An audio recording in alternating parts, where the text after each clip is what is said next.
Hello guys. Patunayan naman natin na kalapati lang ang bumabalik. Patunayan ko ulit. Kasi nagbalikan pa rin sila. After ng toss na San Miguel, ito tayo ngayon. Chine-check natin kahit na medyo madilim na. Kailangan natin makita sila, yung kondisyon ng mga nag-uwian natin.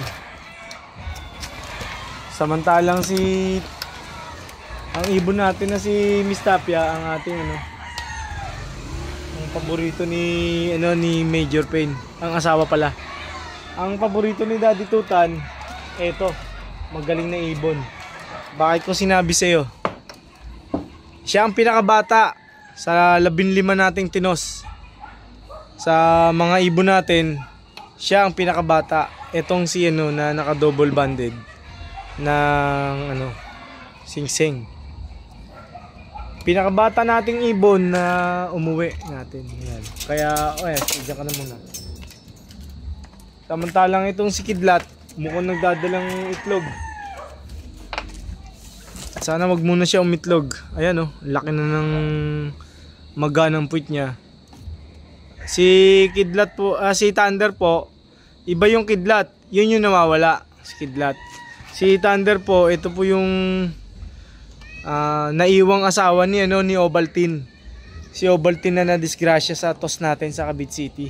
Yung sumalpok sa sa mga palad, sumalpok sa high tension wire. Siya po yung asawa, si Thunder. At si Damisu po, mukhang hindi tayo magkakarga. I-cancel ko muna yung karga.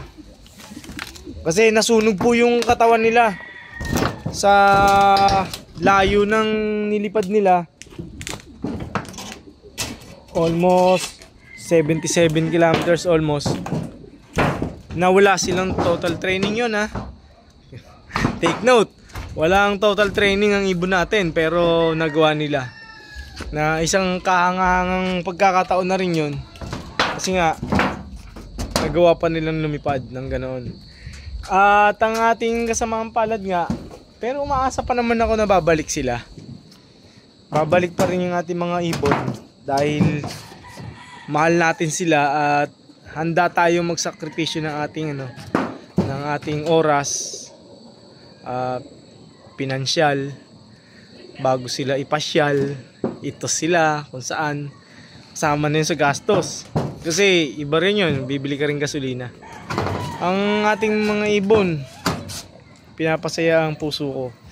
Kahit nasabihin natin sa likod na may nawala sa ating ibon, hindi ko naman sila isasakripisyo ikarga.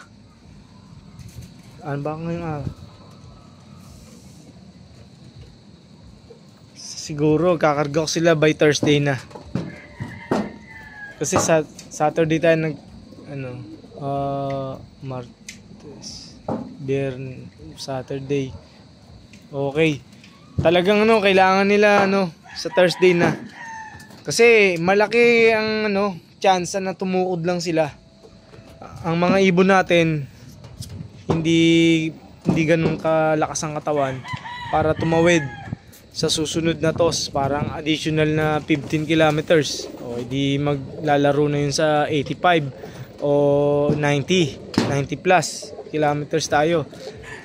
Pero okay lang kung mag-i-skips lang sila ng isa, mga pagdating ng Thursday toss, mga 100 kilometers plus. Okay, pwede na rin.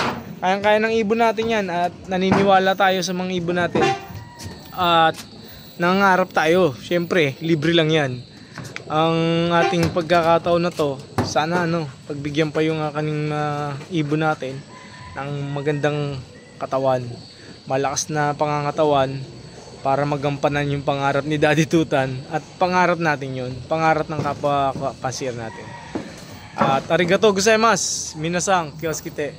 Napakaganda po ng panahon at sana tuloy-tuloy na para matuyo na yung ating daan, ang ating mga lansangan na sadya pong nagpuputik at nagbabaha pa rin sa mga ibang lugar.